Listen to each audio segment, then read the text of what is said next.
अस्सलाम वालेकुम।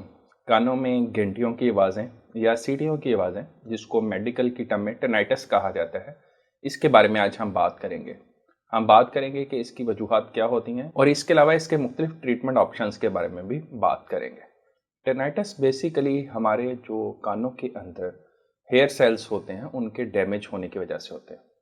हमारे कानों में मौजूद हेयर सेल्स बाहर से आने वाली आवाज़ों को प्रोसेस करते हैं और इनको इलेक्ट्रिकल सिग्नल्स में तब्दील करके दिमाग तक पहुंच जाते हैं।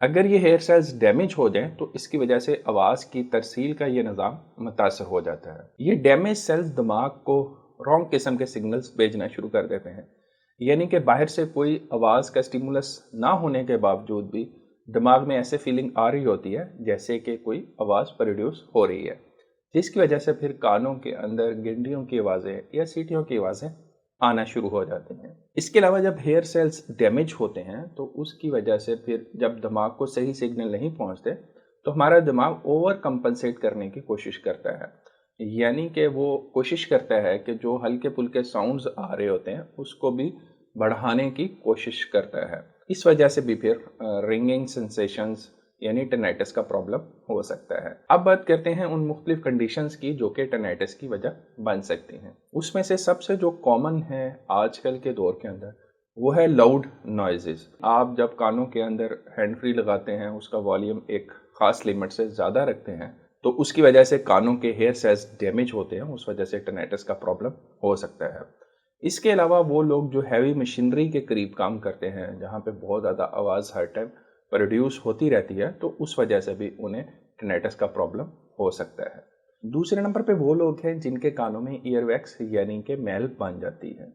ये आपके ऑडिटरी पाथवे को डिस्टर्ब करता है, इस वजह से भी टिनाइटिस का प्रॉब्लम हो सकता है। तीसरी वजह कानों के अंदरूनी हिस्से में इन्फेक्शन हो सकती है, उसकी वजह से भी कानों के अंदर फ्लूइड बिल्डअप हो जाता है, तो उससे भी फिर ये प्रॉब्लम हो सकता है।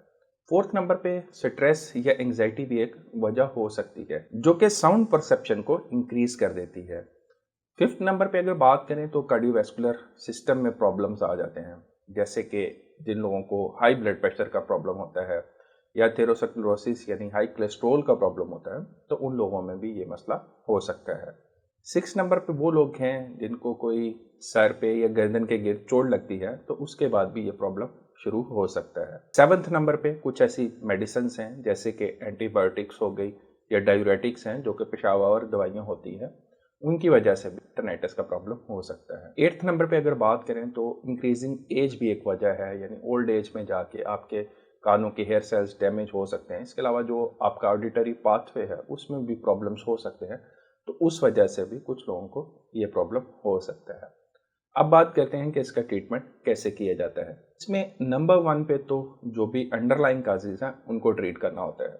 जैसे कि अगर किसी के कान के अंदर वैक्स है तो उसको रिमूव किया जा सकता है, कानों में इन्फेक्शन है तो उसका ट्रीटमेंट किया जा सकता है। इसी तरह ही ब्लड प्रेशर को, एंग्जाइटी को, स्ट्रेस को कंट्रोल करके भी इस प्रॉब्लम से निजात हासिल की जा सकती है। इसके अलावा कुछ टेक्निक्स हैं जिनको अडॉप्ट करके आप इस प्रॉब्लम से अपनी जान छुड़ा सकते हैं। उसमें पहली टेक्निक है साउंड मास्किंग, यानी आप कोई भी वॉइड नॉइस क्रिएट कर सकते हैं। अगर आपको टिनाइटिस का प्रॉब्लम है तो आप सोने से पहले अपने पास कोई हल्का सा फैन चला ले, तो ये आपको जो रिंगिंग सेंसेशंस आ रही होती हैं उसको कैंसिल करने में मदद करेगा।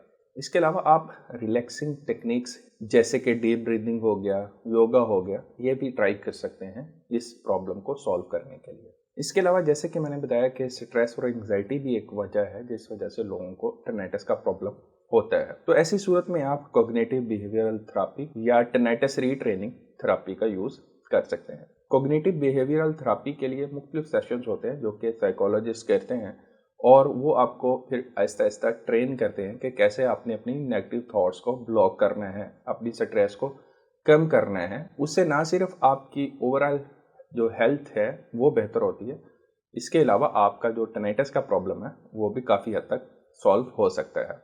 जो टीआरटी है उसके आगे से दो पार्ट्स होते हैं। ये नॉर्मली जो हेयरिंग स्पेशलिस्ट होते हैं वो करते हैं। पहले पार्ट के अंदर आपके कान के गिर्द एक ट्रांसमीटर डिवाइस लगाई जाती है जो कि ख़ास फ्रीक्वेंसी पे साउंड प्रोड्यूस करती है, जिसकी वजह से आपके जो कानों के अंदर आपको रिंगिंग जैसी सेंसेशंस आ रही होती है उनको कैंसिल करने में मदद मिलती है। और दूसरे पार्ट में फिर काउंसलिंग आती है इससे भी फिर टर्नाइटिस के प्रॉब्लम को सॉल्व करने में काफ़ी मदद मिलती है। कुछ लोगों में एंटी डिप्रेसेंट ड्रग्स का भी इस्तेमाल करना पड़ सकता है, तो वो भी आप अपने डॉक्टर के मशवरे से इस्तेमाल कर सकते हैं। उम्मीद है आपको ये वीडियो इन्फॉर्मेटिव लगी होगी। अगर वीडियो अच्छी लगी है तो इसको लाइक करें, दोस्तों के साथ शेयर करें और चैनल को सब्सक्राइब करें ताकि इस तरह की मज़ीद इन्फॉर्मेटिव वीडियोज़ आप तक पहुँचती रहें। इंशाल्लाह अगली किसी और वीडियो में फिर मिलते हैं, तब तक अपना ख्याल रखिएगा। अल्लाह हाफ़िज़।